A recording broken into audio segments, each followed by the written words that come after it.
श्री राम, श्री राम, श्री राम।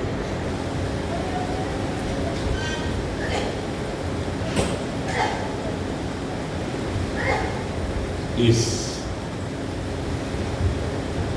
कल्याणकारी परम पुनीत अवध की भूमि पर भगवान श्री राम को हृदय में बसाने के लिए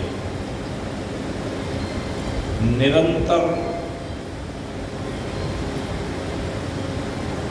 अपने मन को भगवान श्री राम की चर्चा से संयुक्त करते हुए उपस्थित जिज्ञासु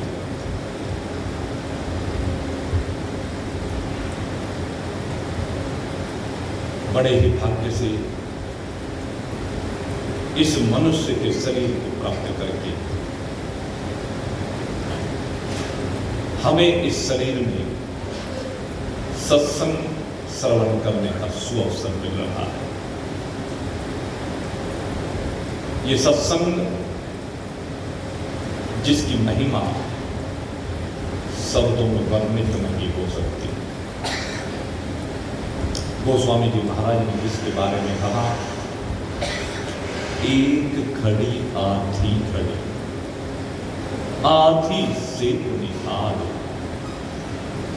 तुलसी संगत साधु की हर कोटि अपराध।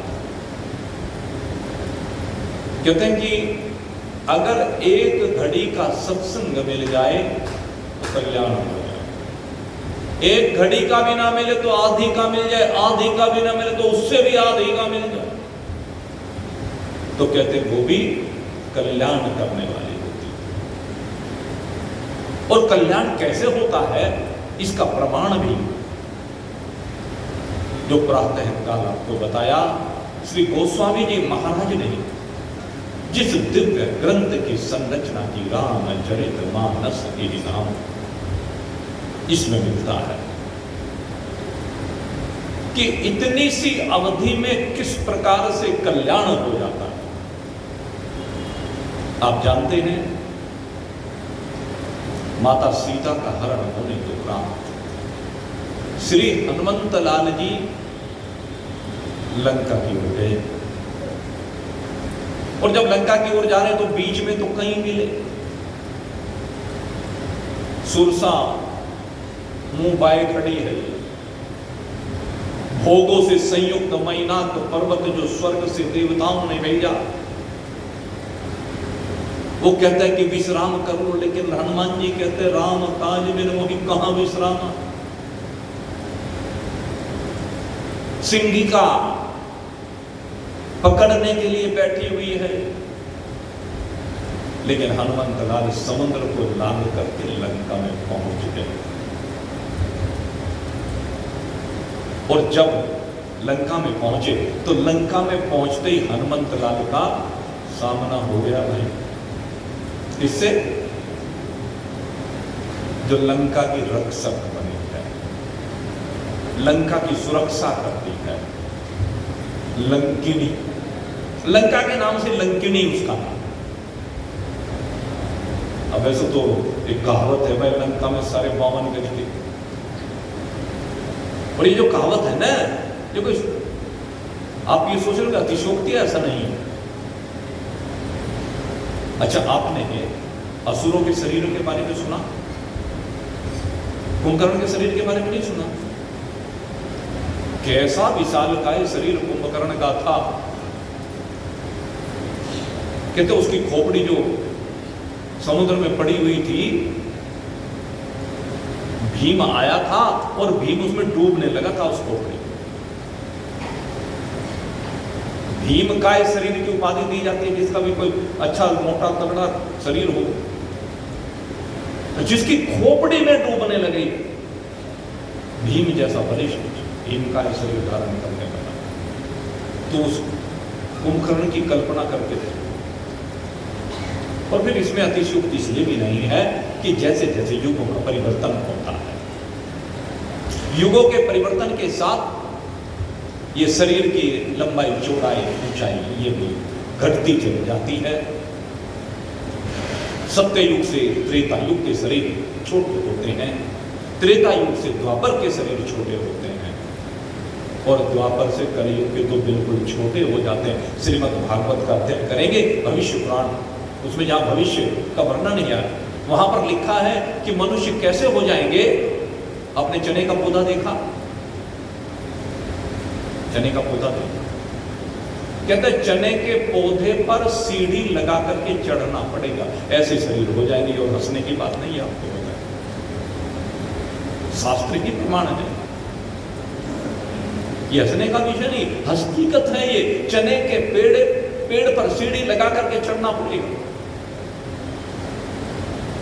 ऐसे मनुष्य हो जाएंगे, इतने छोटे छोटे मनुष्य हो जाएंगे। बड़ी कोई विशेष बात नहीं है। मक्खी मच्छर के शरीर देखिए, चींटी मकोड़ों के शरीर देखिए, जो काम आप करते हैं क्या वो नहीं करते हैं? विचार, आपको उनमें डिफरेंस क्या है? शरीर तो उनके पास भी, आपके पास भी है, हाथी के पास भी है, बैल के पास भी है, लेकिन आपको उनमें डिफरेंस क्या है? चिंतन तो इस बात के ऊपर करना है। ये शरीर सबको मिला है, लेकिन बुद्धि ही तेषाम अधिको विशेष है। बुद्धि भी न पशु ही समान। आपको भगवान ने इस शरीर में बुद्धि अधिक दी है, इस बुद्धि का सदुपयोग आप कर सकते हैं।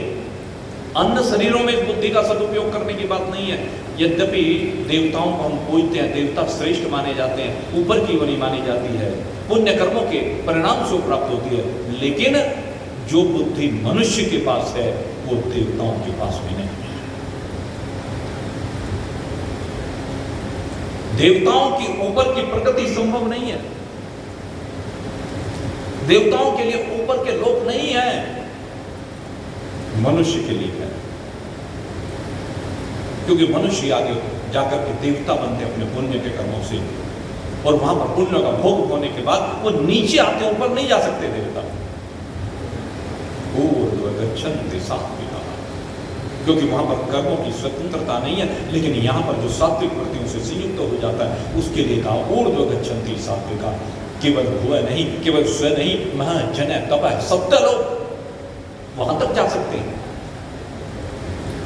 और केवल सत्य लोक तक की बात नहीं की गई है, कहते जिसका तार भगवान से मिल जाए कि तो भगवान के लोक में जा सकता है।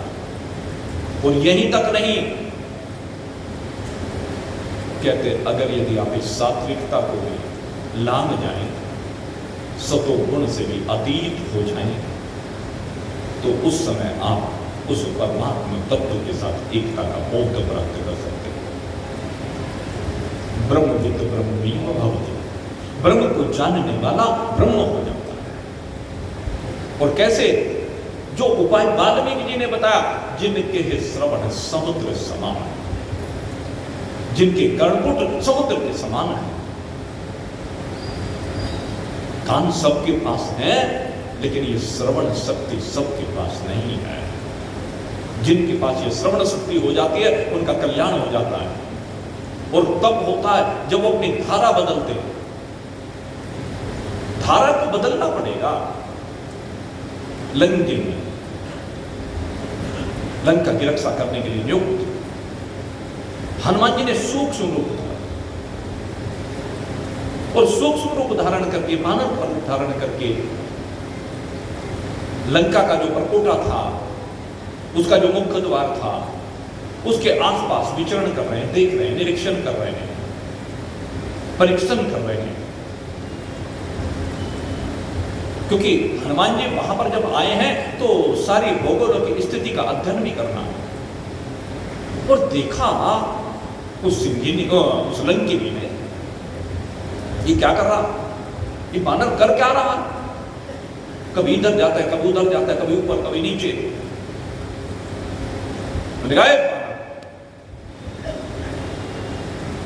पहले तो अनसुना कर दिया, लेकिन जब लंकिनी सामने जाकर के खड़ी हो गई, तलवार दिखा दी, ए बानर कौन है? यहां किस लिए आया, क्या कर रहा है यहां? यही तो प्रश्न होते हैं जब किसी अनजान व्यक्ति को देखते हैं।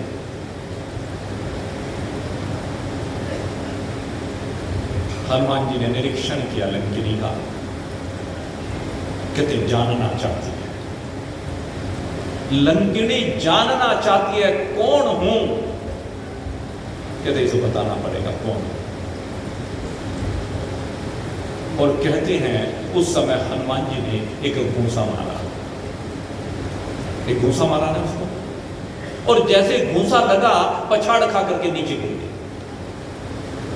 और जब पछाड़ खा करके नीचे गिरी उसके बाद कुछ सुध आई तो खड़ी हुई, और इस बार जब खड़ी हुई तो हाथ जोड़ करके खड़ी हुई। गुरुदेव हनुमान जी को गुरु बना दिया, और गुरु बना करके इतनी बड़ी बात उस लंकिनी ने कही है, मुझे रामचरितमानस में इससे सुंदर कोई बात नजर ही नहीं आती। एक राक्षसी जब उसको घूंसा लगता है, कौन सा घूंसा? कहते ज्ञान का घूंसा। ये घूंसा ज्ञान का घूंसा हुआ करता है जो लंकिनी को लगा है, और ज्ञान के घूंसे के लगने के बाद ही तो सुध आती है। जब तक ज्ञान का घूंसा नहीं लगता तब तक इस व्यक्ति को सुध नहीं आती है। ये सोया पड़ा है, प्याला पी कर सोया ऐसा, नशा चढ़ा पत्थर हुआ जैसा। प्याला पी कर सोया ऐसा, नशा चढ़ा पत्थर हुआ ऐसा। पत्थर के जैसा हो जाता है। और महान पुरुष कहते हैं कब तक पड़ा रहेगा रे? उठ कर मार गला, क्यों? पूंजी लुट गई रे सोने वाले जा, पूंजी लुट गई रे सोने वाले जा। कब का सोया सुध नहीं आई, कब का सोया सुध नहीं आई। जगा रही श्रुति सज्जन भाई, अब तो निद्रा त्याग, पूंजी लुट गई रे, पूंजी लुट गई रे सोने वाले जा। पूंजी लुट गई रे सोने वाले जा। बोध विषय निद्रा में सोई, पीछे की पूंजी सब खोई। पीछे की पूंजी कौन सी? जो भगवान ने प्रारब्ध में देकर के भेजी थी, और भोगों की निद्रा में जब सो गया तो उस पूंजी को भी गंवा बैठा। आए तो थे दूसरे काम के लिए, पूंजी को बढ़ाने के लिए आए थे, लेकिन वो भी खो बैठा। बोध विषय निद्रा में खोई, पीछे की पूंजी सब खोई। संतों ने उपदेश दिया, समझ इस बात को, अब उठ जा, निद्रा से जाग जा, क्योंकि संतों का काम तो यही है, जगा रहे श्रुति सज्जन भाई। श्रुति और सज्जन संत जगाने का काम करते हैं। कब तक पूंजी को खोता रहेगा? इसलिए इस बुद्धि को विषयों की निद्रा से बाहर निकाला, लंकिनी ने निकाल दिया। अब देखिए, राक्षसी शरीर, आसुरी वृत्तियां, उसको धारण करने के बाद भी एक ज्ञान का भूसा लगते ही हनुमान जी कितने बड़े प्रभु हैं। जय जय जय हनुमान गोसाई, कृपा करहु गुरुदेव की नाई। मैं तो कहता हूं लंकिनी के भाव, लंकिनी की जगह पर अपने आप को रख करके देखिए, हमारे लिए भाव बन जाए। जय जय जय हनुमान गोसाई, कृपा करहु गुरुदेव की नाई। हनुमान जी परम गुरु हैं, इतनी शीघ्रता के साथ अन्यत्र कहीं भी ज्ञान नहीं मिल सकता जितनी शीघ्रता से श्री हनुमंत लाल हमें ज्ञान प्रदान करते। हमारे जीवन में गुरु का बड़ा महत्व है। जितनी भी कथाएं होती हैं उनमें गुरु होता है और शिष्य होता है और दोनों के बीच में संबंध होता है।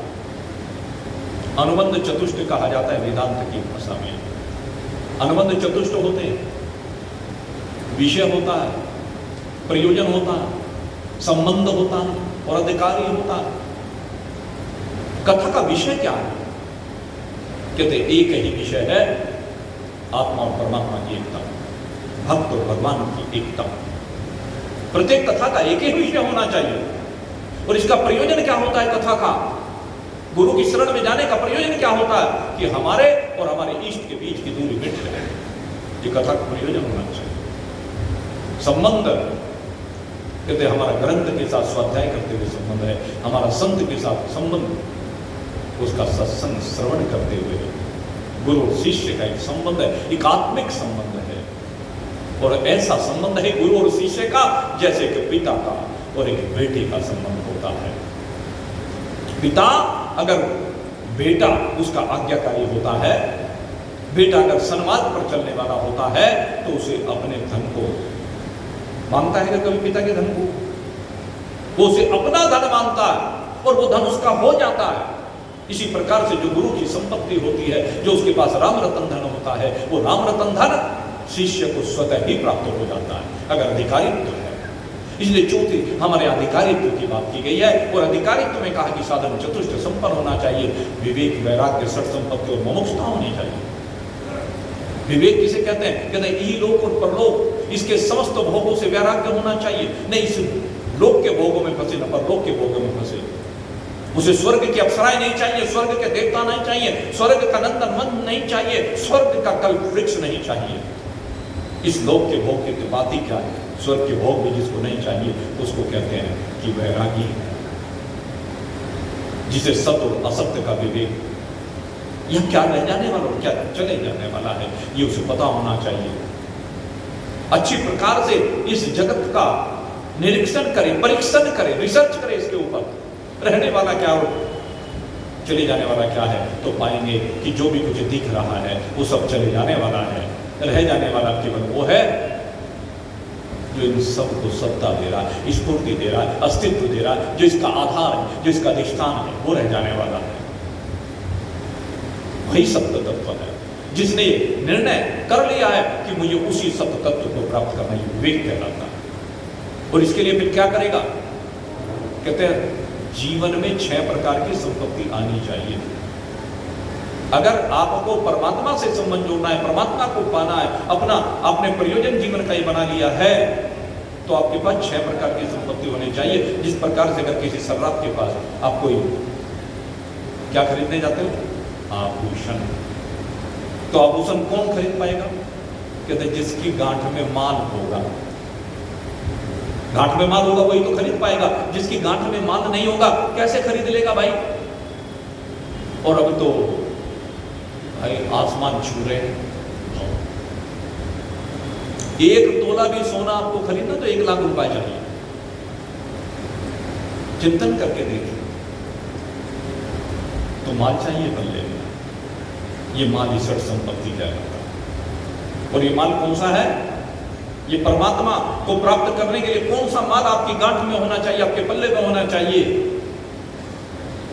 लंगड़ी के पास आ गया है माल, एक भूसा लगते हैं, कहेंगे आज तो लंगड़ी की चर्चा। भाई इन असुरों की भी चर्चा करनी जरूरी है। असुर कैसे सुर बन जाते, यही तो बात है। प्रकृति को बदलना ही तो है, और गुरु यही करता है। केवल गुरु ने यही किया है। केवल जब भी कोई शिष्य उसकी शरण में आया है तो गुरुदेव ने सदा यही किया है। गुरुदेव उसकी प्रकृति को बदल देते हैं। हनुमान जी ने लंकिनी की प्रकृति को बदल दिया है, और प्रकृति को बदलते ही वो संपत्ति उसके पास आ गई, जिसको सठ संपत्ति यानी 6 प्रकार की संपत्ति कहा जाता है। सम, दम, तितिक्षा, श्रद्धा, समाधान, ऊपर की। ये 6 प्रकार की संपत्ति कही गई है। और जरा आत्म विश्लेषण करके देखिए कि हमारे पास इन 6 संपत्तियों में से कौन सी संपत्ति है और कौन सी नहीं है, और कौन सी संपत्ति नहीं है आज यहाँ से संकल्प लेकर के जाए कि उस संपत्ति को हमें प्राप्त करना है। अगर यदि उस संपत्ति को आपने प्राप्त कर लिया तब तो बहुत कुछ कर लिया, सब कुछ कर लिया मैं कहता हूं।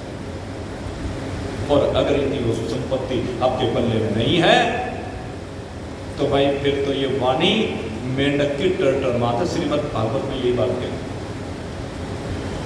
ये वाणी केवल मेंढक की टर्टर है। जी घबराता है सुनकर, कोई नहीं सुनना चाहता। ये आंखें क्या है, मोर के चिमटे के समान है और कुछ भी नहीं है। ये कान क्या है, कहते सर्प के बिल के समान है। अगर इन कानों से भगवान की चर्चा नहीं सुनी तो सर्प के बिल हैं ये आंखें। अगर यदि इन आंखों से भगवान का दर्शन नहीं किया तो बस मोर का चंदा ही है, वो कुछ नहीं है, शोभा की वस्तु है। और इस वाणी से अगर भगवान का गुणानुवाद नहीं किया तो मेंढक के टर्टल के अलावा कुछ नहीं करते हो, व्यर्थ बकवास करते फिरते हो, एक दूसरे की निंदा करते फिरते हो। व्यर्थ प्रहलाद भी तो है। वाणी के जो दोष होते हैं उनमें सबसे पहले कहा कि निंदा करना, झूठ बोलना, अनर्गल बकवास करना, व्यर्थ की बातें करना। अरे मेरे मित्र, इस व्यर्थ की बकवास को बंद कर। सारे दिन बकवास ही तो करता फिरता है, इधर उधर बैठ करके समय तो खराब करता फिरता है। जितना समय तू व्यर्थ की बकवास में निकालता है उतना समय जरा राम राम करके बिताना है। राम को याद करते हुए बिता, और सब चीज तो याद रख सकता है लेकिन बस एक चीज भूल जाता है और वो राम का नाम है। इस राम को याद रखेगा तो कल्याण हो जाएगा, और इस टर्टर को करता रहेगा तो और नरक में चला जाएगा। दुखों का पहाड़ सर पर आके धरा जाएगा, दब के मर जाएगा। जगा रहे हैं संत इसीलिए, तूने राम भजन क्यों छोड़ दिया, तूने राम भजन क्यों छोड़ दिया। क्रोध न छोड़ा, झूठ न छोड़ा, क्रोध न छोड़ा, झूठ न छोड़ा, सत्य वचन क्यों छोड़ दिया, तूने राम भजन क्यों छोड़ दिया, तूने राम भजन क्यों छोड़ दिया। क्यों छोड़ दिया? उसका कारण है संसार का आकर्षण, इस अनित्य झूठे संसार का आकर्षण, इस विनाशी संसार का आकर्षण। झूठे जग में जी ललचाकर, झूठे जग में जी ललचाकर, असल वतन क्यों छोड़ दिया, तूने राम भजन क्यों छोड़ दिया, तूने राम भजन क्यों छोड़ दिया। क्यों छोड़ दिया? बस हर समय एक ही धुन है, पैसा पैसा पैसा, उसी को संभालने में लगा रहता है। कोड़ी को तो खूब संभाला, कोड़ी को तो खूब संभाला। आप कह रहे कोड़ी की क्या वैल्यू है भाई? एक समय हुआ करता तो कोड़ियों की वैल्यू हुआ करती थी। पहले ये मुद्रा के रूप में चला करती थी, ये भी आपको बताएं तो। इसलिए कोड़ी जोड़ करके, जब कहते हैं ना कहावत है, कोड़ी जोड़ करके खजाने भर जाते अगर संग्रह करते, तो उसी की बात कर रहे हैं। यद्यपि वो खजाने साथ में जाने वाले नहीं है, सब यही धरे रह जाने, जब जाएगा तो अकेला जाएगा।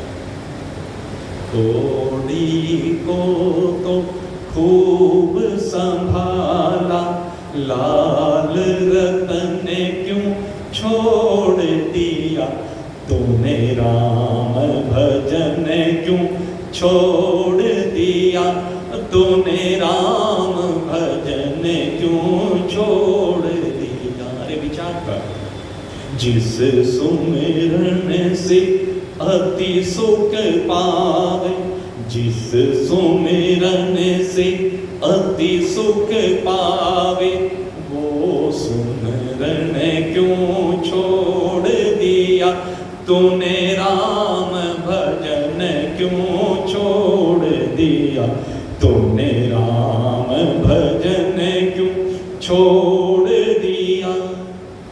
मानव एक राम भरोसे, मानव एक राम भरोसे, तन मन धन क्यों ना छोड़ दिया, तूने राम भजन क्यों छोड़ दिया, तूने राम भजन क्यों छोड़ दिया। संत तो यही कहते हैं, जो छोड़ने की चीज है वो तो तुमने छोड़ेगा। क्या छोड़ दिया? राम जी का भजन छोड़ दिया। अरे संपत्ति तभी तो आएगी जब राम जी का भजन करेगा। कौन सी संपत्ति? अब समझना, सम में मन का निग्रह, मन को वश में करना। अभी मन कैसे वश में होगा? अरे बड़ा चंचल है, चंचल में मन है कृष्ण, परमात्मा बलवत्त, बलपूर्वक हरण कर लेता है ये जीवात्मा का। देखो कितनी विचित्र बात है, मन जीवात्मा का और काम उल्टा हो रहा है। मन का मालिक कौन है? जीवात्मा है। लेकिन इस मन में इतनी शक्ति है कि उसने इस जीवात्मा को गुलाम बना दिया। कितना शक्तिशाली। अच्छा जरा विचार कीजिए, धन किसका? आपका है ना, जो आपने संचित किया है। धन आपका, धन को आपका गुलाम होना चाहिए। लेकिन जरा खोपड़ी से पूछ करके देखो, धन आपका गुलाम है कि आप धन के गुलाम हैं? सोचो, यही तो खेल है। इसलिए मन को सीधा करना है, और मन को सीधा करने के लिए एक कथा आती है भाई, बहुत सुंदर कथा। एक सेठ भी व्यापार किया करते थे, और जो व्यापार वो करते थे तो बड़े नौकर चाकर हुआ करते थे। लेकिन एक बार सब नौकरों ने सलाह की और सारे भाग।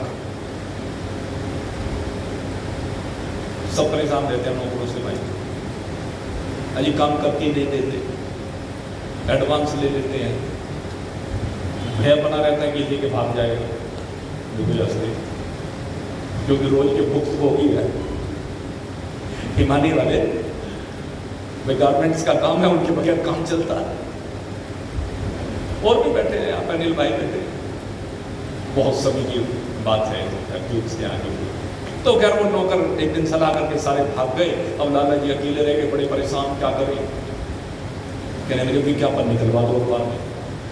अब अखबार में विज्ञापन निकलवा दिया, और जब अखबार में विज्ञापन निकलवाया तो एक नौकर आ गया भाई। और जब वो नौकर आया तो उस नौकर ने आकर कहा, सेठ जी आपने विज्ञापन दिया है, मैं आपके यहाँ नौकरी करना चाहता हूँ। बड़ी खुशी बात है, आया। कहने लगे अच्छा बता कितना काम करेगा? कहते काम तो इतना करूँगा कि 100 आदमी भी मेरे बराबर काम नहीं कर सकते। इतना काम? कि हाँ। अच्छा कितने समय काम करेगा? ये 24 घंटे। कहने लगे सब नौकर काम मिलेगा भाई जो 24 घंटे काम करे। कहले अच्छा कब से काम पे आएगा? कहने लगे अभी से आ जाता हूँ। कहले अच्छा तनख्वाह क्या लेगा? कहले तनख्वाह भी कुछ नहीं, बस रोटी कपड़ा और काम, और कुछ नहीं चाहिए। मजा आ गया। फिर लाला जी कहने लगे इससे बढ़िया नौकर नहीं मिल सकता। कहले अच्छा आ जा काम पे? कहले हाँ तो आ जाऊँगा, लेकिन सेठ जी बस एक मेरी कमी है। क्या? कहने लगे कमी ये है कि तुम्हें हर समय मुझे काम बताना पड़ेगा, अगर काम नहीं बताया तो बोलो छुड़ा कर दूंगा। अरे मेरे पास तो इतना काम है, 100 नौकर भी मिलकर नहीं कर पाते। कहले देख लो सेठ जी, आपको वचन देना पड़ेगा। दिया ठीक है तो शुरू हो। अब काम पे शुरू हो गया और वो तो भाई नौकर वास्तव में ऐसा था, हवा की भांति सारा काम करने लगा। उसकी गति इतनी प्रबल है, क्या कहें भाई। जल्दी जल्दी सब काम सेठ जी के जो अधूरे थे सब निपटा दिए, जो ग्राहक आए सबको निपटाता जाता फटाफट फटाफट। अब काम खत्म। जब काम खत्म हो गए, उसने कहा सेठ जी बताओ काम। अब काम कुछ था नहीं। कहले देखो सेठ जी बता रहा हूँ, मैंने पहले आपसे वचन लिया हुआ है, अगर यदि काम नहीं बताओगे तो मैं अपनी इच्छा से करूँगा। कहने लगे अच्छा एक काम कर, जरा घर से मेरे बच्चे को लिया, छोटा बच्चा था उसे लिया। अब ले आए, कहले अब काम बताओ। अब काम अपनी कुछ नहीं है। अब उसने क्या काम किया, जो बालक को लेके आया था 2 दिए उसके मुंह पे। वो बालक रोने लगा सेठ जी का। कहले क्या करता है, बालक को पीट दिया। कहले देखो मैं तो सेठ जी ऐसे ही करूँगा, कुछ काम बताओ, अपनी इच्छा से काम करो। अच्छा कर ले भाई। अब क्या किया, चीनी की बोरी रखी हुई थी, चीनी उठाई, बराबर में हल्दी रखी हुई थी, हल्दी में मिला दी। मिर्च की बोरी रखी हुई थी, मिर्ची उठाई, घी में डाल दी। ऐसे सारा उल्टा पुल्टा करने लगा। दाल को हल्दी में, हल्दी को मिर्च में, मिर्च को मसाले में, मसाले को नमक, पता नहीं क्या क्या, खिचड़ी पकाने लगा। अब सेठ जी पर, अरे तू तो मेरा विनाश कर देगा। कहले अच्छा सेठ जी विनाश कर दूंगा, छोड़। कहले नहीं नहीं छोड़ना नहीं। अब इतना काम करता है तो सेठ जी छोड़ना भी नहीं चाहते और रख भी नहीं पा रहे। अब करें क्या, यहीं पर आवश्यकता होती है जब बुद्धि संशयात्मक हो जाती है, तो उन संशयों का निवारण करने के लिए किसी महान पुरुष के पास जाना पड़ता है। वो महान पुरुष के पास गया, जाकर के अपनी वेदना को प्रकट किया। संत आए, नौकर बोला, अच्छा भैया जरा कुछ काम करोगे? हाँ हाँ महाराज जी बताइए क्या काम करना है? कहने के बस थोड़ा सा काम है, ये आंगन देख रहा है कि हाँ, इसलिए इसमें गड्ढा कर उतार लेकर के गड्ढा कर दी। कहने लगे जरा देख सामने बल्ली है, लेती रहा, बल्ली को लेकर के आया, इसमें गाड़ दिया। अब क्या करूं, अच्छी तरह से दे, हिले डुले नहीं, खूब अच्छी तरह से ठोक ठोक करके कुदाल से निकली, बल्ली को ऐसा कर दिया। कहने लगे जी अब तो आप कितनी जान लगा लीजिए, ये धरती में से हिली डुली। कहने ऐसा ही मैं चाहता हूं। अच्छा अभी काम करेगा क्या, इसके ऊपर चढ़ के दिखा दो। चढ़ गया। कहने लगे अच्छा उतर के दिखा दो। उतर गया, फिर चढ़ गया, फिर उतर गया। बार बार कहते हैं चढ़ उतर चढ़ उतर चढ़ उतर, और वो चढ़ते चढ़ते और उतरते परेशान हो गया, हाथ जोड़ करके खड़ा हो गया। महाराज जी क्या करवा रहे हो? काम करा रहा हूं। अब हाथ जोड़ करके खड़ा हो गया नौकर, सीधा हो गया नौकर। कौन है नौकर? आपका मन ही ये नौकर है। जब आप इस मन को खुला छोड़ देते हैं तो ये उल्टा पुल्टा करता है। मन का काम ही है, ये उल्टा पुल्टा संकल्प करेगा। लेकिन कहते हैं अगर यदि आपने एक काम कर लिया, किसी गुरु के सानिध्य में जाकर के उससे इस मन का इलाज करा लिया तो सीधा हो जाएगा। कैसे सीधा होगा? क्या करेंगे गुरुदेव? कहते आपके हृदय रूपी आंगन में एक बल्ली गाड़ देंगे। आपके हृदय रूपी आंगन में एक बल्ली गड़ेगी और उसमें मन को ये आज्ञा देंगे कि इस बल्ली पर चढ़ और उतर। जिस समय संसार के काम करे, संसार के काम को करने दो, और जिस समय संसार का काम ना हो तो इस बल्ली पर चढ़ना उतरना है। और ये बल्ली कौन सी बल्ली है मेरे मित्रों? ये बल्ली मेरे राम के नाम की बल्ली है। राम के नाम की बल्ली पर चढ़ते जाइए, उतरते जाइए, चढ़ते जाइए, उतरते जाइए, कल्याण हो जाएगा। मन हाथ जोड़ करके आपके सामने खड़ा हो जाएगा। यही है, इस मन को सीधा करना है। मन यही है सम। दम यानी इंद्रियों को सीधा करो। पहले मन को सीधा करो, फिर इन इंद्रियों को सीधा करो, क्योंकि मन ही इन इंद्रियों के माध्यम से संसार के विषय में विचरण करता है। इसलिए पहले मन को सीधा करने की बात करें। अगर मन को सीधा नहीं किया, केवल इंद्रियों को सीधा करना का प्रयास करोगे तो नहीं होंगी, क्योंकि इंद्रिया तो मन की गुलाम है, उसके निर्देशन में चलती है। इसलिए इंद्रियों पर अगर नियंत्रण करना है तो मन पर नियंत्रण करना पड़ेगा। मन का नियंत्रण होते ही इंद्रियों पर नियंत्रण होना प्रारंभ हो जाएगा। और तीसरी बात है तितिक्षा। तितिक्षा माने आपके अंदर इतनी शक्ति होनी चाहिए, चाहे कुछ भी हो जाए, लेकिन उसको सहज भाव से सहन कर सके, ये तितिक्षा कहलाता है। चौथी संपत्ति श्रद्धा होती है। किसमें श्रद्धा? कहते संत और भगवंत। संत और भगवंत में श्रद्धा होनी चाहिए, और उनके मुखारबिंद से श्रवित जो ग्रंथ है उनमें श्रद्धा होनी चाहिए कि इनमें जो भी कुछ है वो सब सत्य है। गुरुदेव जो कह रहे हैं वो सत्य कह रहे हैं, लेकिन गुरु कौन होना चाहिए? कहते ब्रह्मनिष्ठ ब्रह्मविद। गुरु तो ऐसा चाहिए जिसे शिष्य से कुछ ना चाहिए, पर शिष्य भी ऐसा होना चाहिए कि जो अपना सब कुछ गुरु के लिए न्यौछावर करे।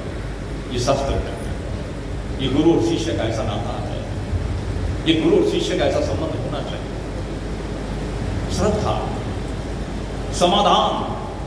आपने जीवन में अब समाधान कर लिया है कि केवल आपको एक परमात्मा के अलावा कुछ नहीं चाहिए। अब इन विषयों के भोग हम नहीं है। हमें तो अगर भोग लगी है तो केवल परमात्मा रूपी धन की भोग है।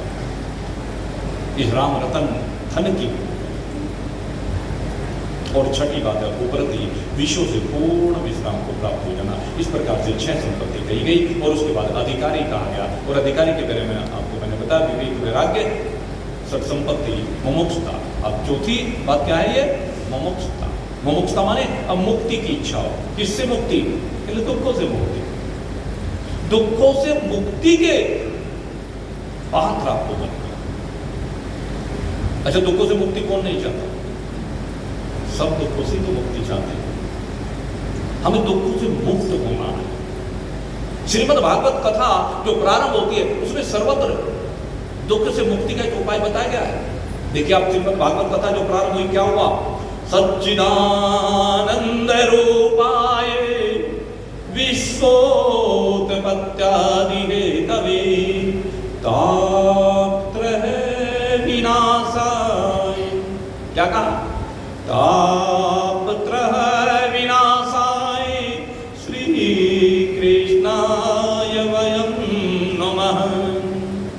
वहां पर भगवान श्री कृष्ण को नमन किया गया है, जो सच्चिदानंद स्वरूप है, जो समस्त जगत की उत्पत्ति स्थिति संहार के हेतु हैं। और कहते तापत्रय विनाशाय, हमारे जीवन के तीनों प्रकार के तापों का हरण करने वाले वही है। नाम संकीर्तनमस्य सर्व पाप प्रणाशनम। नाम संकीर्तनम यस्य है सर्व पाप प्रणाशनम। प्रणामो दुख समनस्तम नमामि हरि परम। श्रीमद् भागवत में यही तो है, और यही राम कथा में है। राम कथा वो दिव्य कथा है जो गृहस्थियों के लिए आदर्श इसमें स्थापित किए गए, जिनकी हम समय समय पर चर्चा आपके सामने करते रहे। तो अधिकारी तो चाहिए। लंकिनी अधिकारी बन गई है, और लंकिनी जब अधिकारी बनी तो हाथ जोड़ करके खड़ी हुई। जब भी शिष्य अधिकारी बन जाता है तो गुरु जी के सामने हाथ जोड़ करके खड़ा हो जाता है, और तब गुरु जी उसको ज्ञान देते हैं। यहां पर लंकिनी अपने भाव को बता रही है। तात स्वर्ग अपवर्ग सुख धरहि तुला इक अंग, तुल न सकहि सकल मिली, जो सुख लब सतसंग। ओ रामा जो सुख लब सतसंग। कहते हैं एक लव मात्र का सत्संग जीव का कल्याण कर देता है। ये रामायण बताती है। लंकिनी का एक घूसा लगते ही कल्याण हो गया, एक घूसा लगते उसको वैराग्य हो गया। हमें विज्ञान का घूसा लगना चाहिए। रामचरितमानस की संरचना इसीलिए की गई। ये ज्ञान का घूसा है, और सबसे पहले किसको लग रहा है? चिंतन करके देखिए। जो कथा का प्रारंभ कर रहे हैं इस राम कथा का, कहां से प्रारंभ कर रहे हैं? कहते हैं प्रयाग की भूमि। प्रयाग की भूमि कौन सी है? कहते जहां त्रिवेणी है, संगम है, जहां पर संतों का समाज रहता है। एक त्रिवेणी यहां भी प्रवाहित हो रही है, एक त्रिवेणी यहां बराबर में प्रयाग में प्रवाहित हो रही है, जहां पर गंगा यमुना सरस्वती का मिलन हुआ है, वो प्रयाग की भूमि। ये यमुना जी कर्म योग के प्रतीक है, गंगा जी भक्ति योग के प्रतीक है, और सरस्वती ज्ञान योग के प्रतीक है। कली मल हरणी,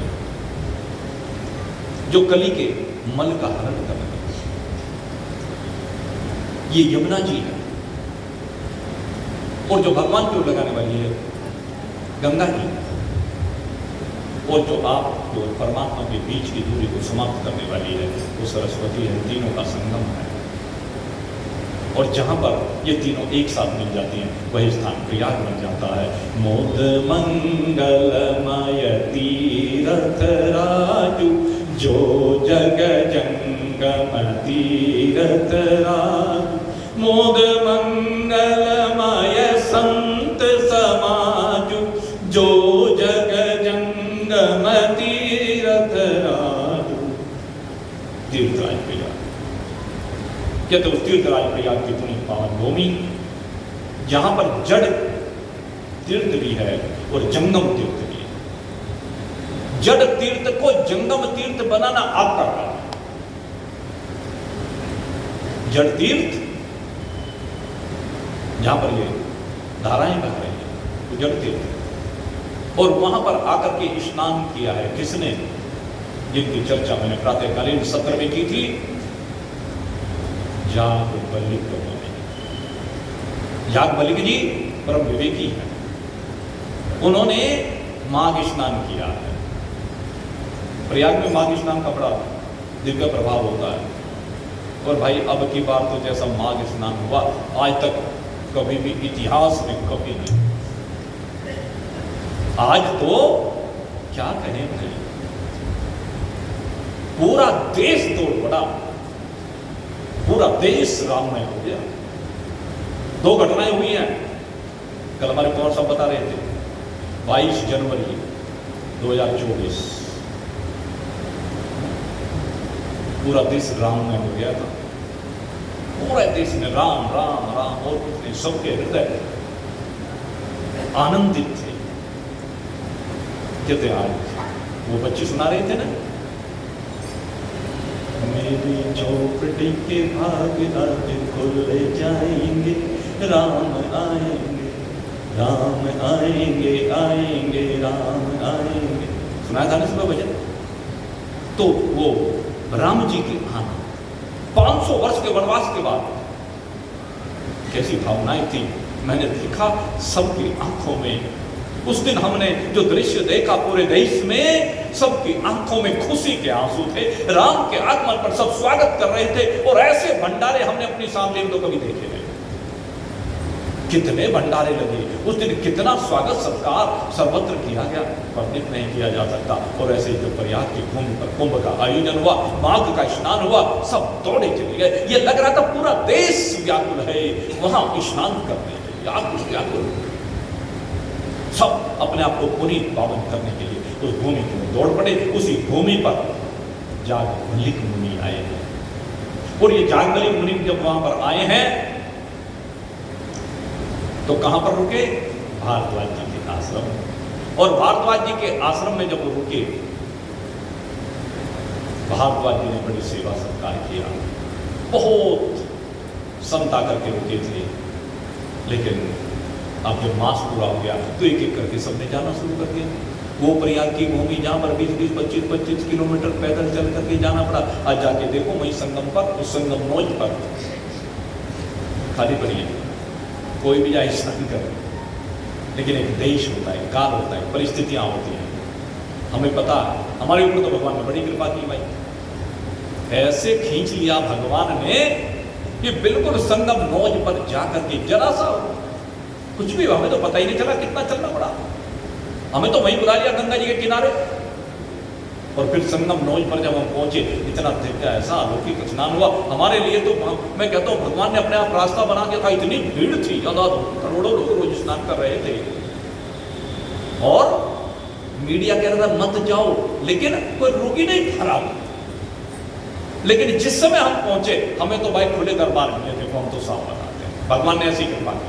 और हमारे साथ और भी कई लोग गए थे, पूछ के देखो तो कैसा स्नान किया, खूब जम करके, जैसे खुले में स्नान करते हैं ऐसा स्नान हम लोग वहां पर करके आए। बड़ी कृपा की भगवान ने। तो उसी प्रयाग की भूमि पर अब चलने लगे, और जब चलने लगे तो भारद्वाज जी आ गए। किसके पास? जागबलिक जी के पास। क्योंकि जागबलिक जी अब आज्ञा मान रहे हैं। भारद्वाज जी ने कहा, प्रभु आप क्या कर रहे हैं? अरे अब तक तो आपका स्वार्थ था, आप स्नान करने के लिए आए, अपना काम निकला और चल दिए, ये तो कोई बात नहीं, लेकिन क्या चाहते हो? तो गोस्वामी जी महाराज यहां पर अब कहते हैं, भारद्वाज मुनि बसहि प्रयागा, तीन हरि राम अति अनुरागा। भारद्वाज मुनि जिनका राम जी के चरणों में असीम प्रेम है, और हो भी क्यों नहीं। आप देखो तो सही, वनवास में सबसे पहले भारद्वाज जी के आश्रम पर जाकर के टिके हैं भगवान, इसलिए उनकी श्रद्धा तो होगी ना, उनका समर्पण तो होगा, उनका प्रेम तो होगा ना।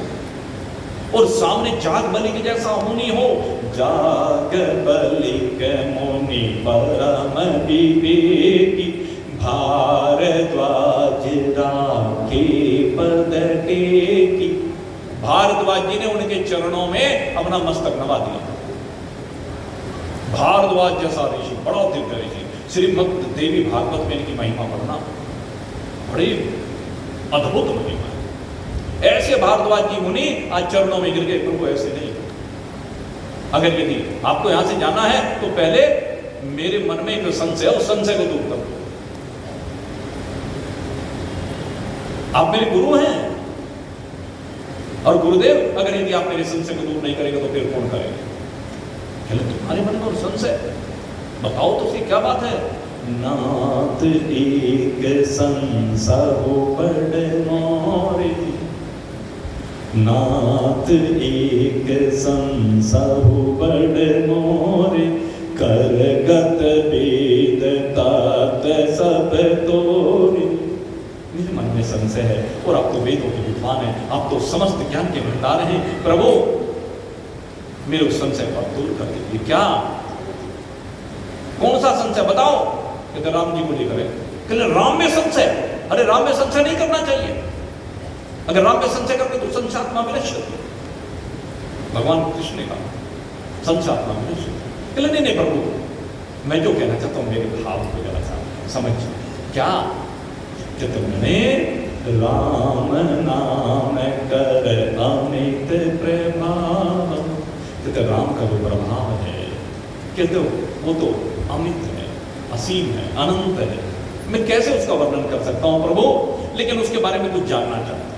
क्या क्या जानना चाहते हो भारद्वाज? तो आज भारद्वाज जी प्रश्न कर रहे हैं राम जी के संदर्भ में।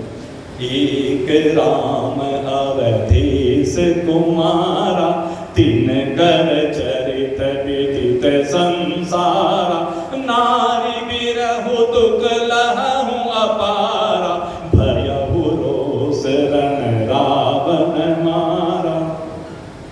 अब राम जी कई हैं, कौन कौन से राम? एक राम दशरथ घर डोले, एक राम घट घट में बोले, एक राम दशरथ घर डोले, एक राम घट घट में बोले, एक राम का सकल पसारा, और एक राम इन सबसे न्यारा। कहते राम कौन सा राम? इसलिए संशय हो रहा, दशरथ के घर में डोलने वाला राम है, या घट घट में बोलने वाला राम है, या जिसने सारा जगत बनाया वो राम है, या वो राम जो इन सबसे न्यारा है? मेरी समझ में नहीं आ रहा है, खोपड़ी काम नहीं कर रही है। अच्छा, आपके जितने भी सत्संगी हैं सबके मन में भी तो यही संदेह होता है, सगुण क्या है, निर्गुण क्या है, वो अवतार क्यों लेता है? विभिन्न बातें यही तो दिमाग में होती है। इन सब संशयों का निवारण कब होता है? कहते हैं जब जीवन में कोई सदगुरु का प्रवेश होता है। जब तक जीवन में सदगुरु का प्रवेश नहीं होता तब तक ये संशय जाते नहीं। हमें इन संशयों को दूर करना है, इन संशयों का निवारण करना है, और उसके लिए मैं गुरु की शरण में जाना होगा। और गुरु की शरण में जाकर के निवेदन करना होगा। सब समस्याओं का निवारण होगा, लेकिन श्रद्धा हो, विश्वास हो और समर्पण, क्योंकि मानस में इन समस्याओं का समाधान किया गया। मानस एक सरोवर है जिसके 4 घाट हैं। उन 4 घाटों पर ये मानस की कथा चलती है। इसकी चर्चा मैं कल करूंगा। आज तो गुरु और शिष्य आमने सामने। याज्ञवल्क्य जी जैसे गुरु हैं, भारद्वाज जी जैसे शिष्य हैं, उनकी चर्चा चल रही है। और वो चर्चा अब आपके सामने, ये आपके बीच में हमारा अति प्रिय शिव कुमार, जिसका बड़ा भाव है, इसलिए हमने इसको भावुक नाम दिया है। अब ये चर्चा गुरु और शिष्य को लेकर के आपके सम्मुख आज कुछ समय के लिए रखेंगे और इस चर्चा को बड़े भाव के साथ, जैसी श्रद्धा आपकी हमारे प्रति है, उसी श्रद्धा को रखते हुए आज इनका भी उत्साहवर्धन कीजिए और जोरदार तालियों के साथ इनका स्वागत करते हुए इस चर्चा का श्रवण करें और जोर से जयकारा लगाइए। बोलिए श्याम